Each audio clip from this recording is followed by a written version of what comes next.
So I'm hoping that the research I'm doing will help produce content.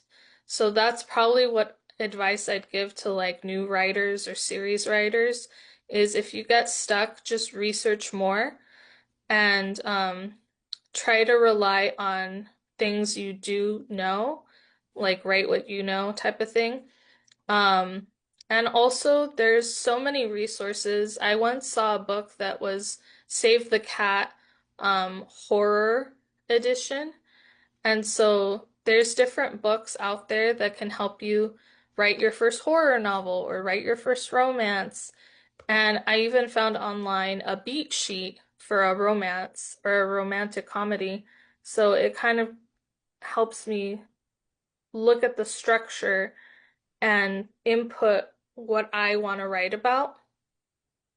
So I would just say research, not just books on how to write, but also books in the subject area, because that's what I did for my first book. I read a lot of horror books for my master's as my research, and then I wrote my thesis and my manuscript for Living La Vida Loba.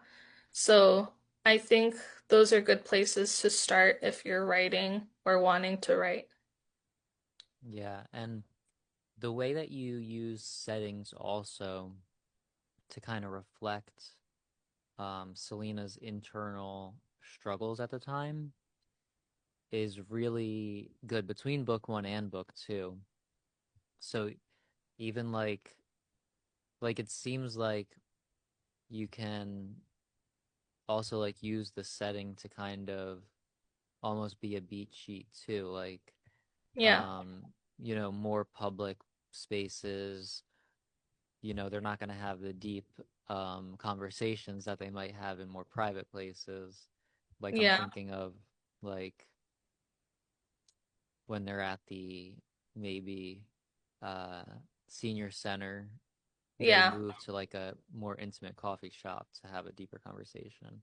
yeah. Or they move to like the garden at night to kind of have a deeper conversation in the romantic element side of book two too, which is a nice subplot that moves the story along and like is really important throughout the story. Yeah. And also the fact that, there could be romance everywhere, no matter where you are. Yeah, and that's the funny part because when I did go to the psych ward the first time, I remember seeing a guy and a girl. I think they were around the same age and they were kind of cuddling and one of